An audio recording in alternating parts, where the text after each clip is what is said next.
On your anniversary, bring your wife here, she'll surely love it. That's what my mother said in my memory. I've carried them in my heart all these years. Hey, Bobby, how's the concrete? Yeah, I'm on it. My name's Bobby, turning 35 this year. Been working in construction for a good while now. Man, it's hot today. I took a moment, looking up at the sky. I met my wife, Kate, on a day just as hot. It's been a bit over 10 years since I met her as a newbie. Has it really been that long? Perhaps now's the perfect time to take her to that fancy diner I remember. The restaurant that I remember with my mother is a cherished place that will always be in my memory. When I was 10, my dad, whom I loved dearly, passed away from terminal cancer. His sudden absence hit me hard back then. How about we go somewhere nice? One day, Mom suggested and took me to a French restaurant. It had a solemn atmosphere with counter seats. Mom, we're eating here. It was my first time in such a place, so I asked her, a bit nervously. This is where your dad proposed to me. Wow, so it's a special place for you and Dad. Yes, honey. Today marks our 10th wedding anniversary, that's why we're here. She smiled warmly. Afterward, while eating the many delicious dishes that came out, I asked her about her memories of my father, and we talked about many things, which made me feel happy for the first time in a long time. When you have your anniversaries, bring your future wife here, she'll surely appreciate it. On our way home, Mom shared those words. The mention of a future wife made me blush, but her words stuck with me, even as I grew up. Many years have passed since then, and before I realized it, we're celebrating our 10th wedding anniversary. I want to visit that place with my wife, Kate. Kate prefers Italian cuisine, but would she enjoy a French meal? No, I'm sure she'll be fine. No one could resist those dishes. Hey, Bobby, quit daydreaming, you're slacking. Sorry. I snapped back to reality and resumed my work. 10 years ago, while working just like this, Kate approached me. Excuse me, are you the guy from back then? She suddenly asked. Who are you? Oh, I'm sorry, I mistook you for someone else. You looked like someone I knew, but it's a memory from when I was little, so please don't mind it. What do you mean? Well, actually, for some reason, I became curious and wanted to know more. It turns out the man was someone who had done a huge favor for Kate when she was younger. I called out to you because you looked so familiar, she said, looking embarrassed. This chance encounter led us to exchange contact info, and a few months later, we started dating and eventually got married. However, Kate never told me what exactly happened between her and that man back in the day. She said it was a precious memory and that she couldn't share the story. I was curious, but I figured it would be weird to press her about it now. She'll probably tell me someday. For now, I needed to focus on preparing for our anniversary. A fancy restaurant, is it really that good? It's amazing. My mom took me there once, and I haven't found a place that can compare. If your mother-in-law says it's good, I bet it's a fantastic place. I'm looking forward to it. So, you'll come with me. Of course, if you recommend it that highly. I'm excited. It's sure to give us wonderful memories. Seeing Kate's happy face filled me with anticipation. Truth be told, my mother passed away before Kate and I got married. But I'm sure she's celebrating our anniversary up in heaven. I couldn't help but smile, imagining her joyful face. On the day of our anniversary. Hey Kate, I'm sorry. The meeting with the client ran late. It's okay, I'll wait for you here. I didn't have time to go back to the office after the meeting, so I rushed straight to the restaurant. I had planned to dress up in a nice suit for our special day, but it didn't work out. Upon arriving at the reserved restaurant, I approached the hostess. Excuse me, I had a reservation under the name Bobby. Welcome, but The hostess, who had greeted him with a smile, furrowed her brows. "Excuse me, but what are you wearing? Is there something wrong with what I'm wearing?" "Well, are you wearing work clothes?" I was taken aback by her unexpected remark.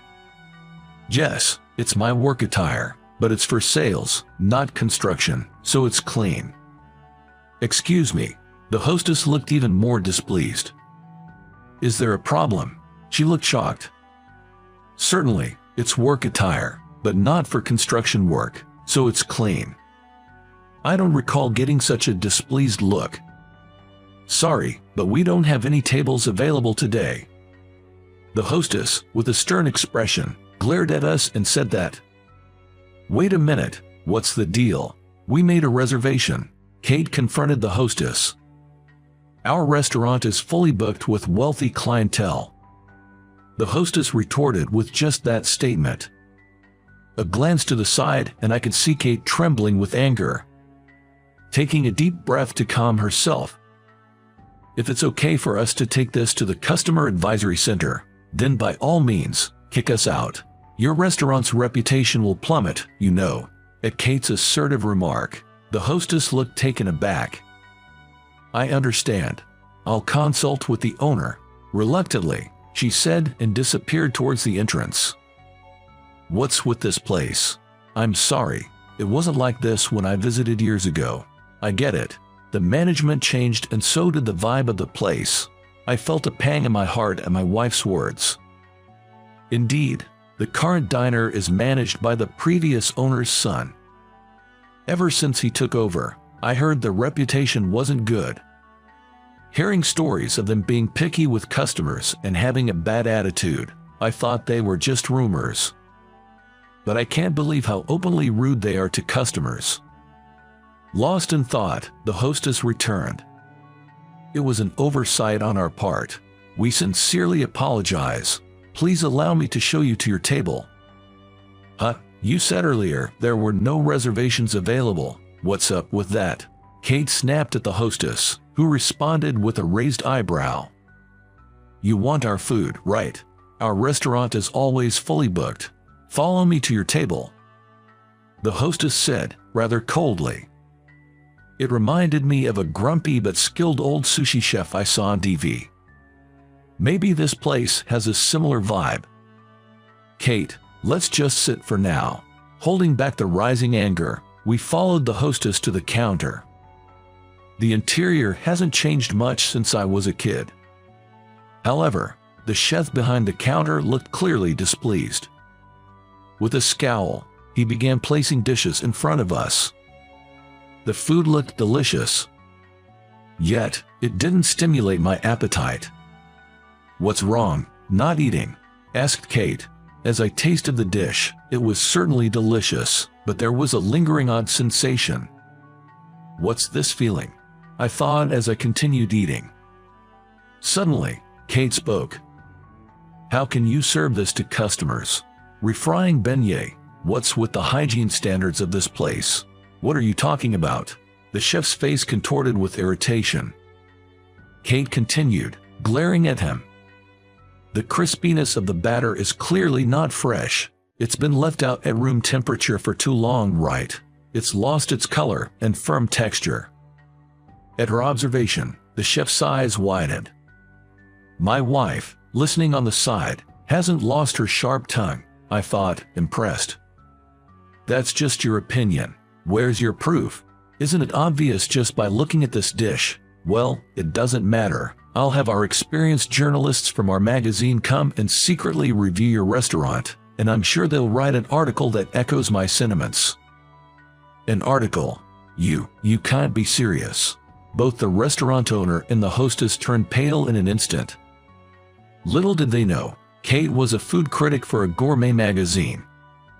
"I came here today hoping to savor the nostalgic taste my husband always talked about, but both the service and the taste were let down.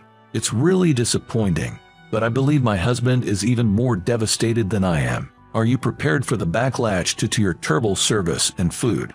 With a cold stare at the restaurant staff, Kate put down her fork. "Let's go. I'll cover the bill. If we stay here any longer, Our wedding anniversary will turn into a disaster. I get it, but I brought you here. Let me pay. In that case, I'll take you up on your offer. We still have some dishes coming out. We'll eat elsewhere, thank you. After saying that to the hostess, Kate got up from her seat. I also stood up and headed toward the cashier. Wait, hold on. No need for change. I laid several $100 bills on the counter and left the restaurant. I wanted to get out of there as soon as possible. As soon as we were out, I apologized to Kate. I'm sorry for making you go through that. More importantly, are you okay? Must have been a shock to see your mother-in-law's favorite place like that. Oh, I have a place I want to take you.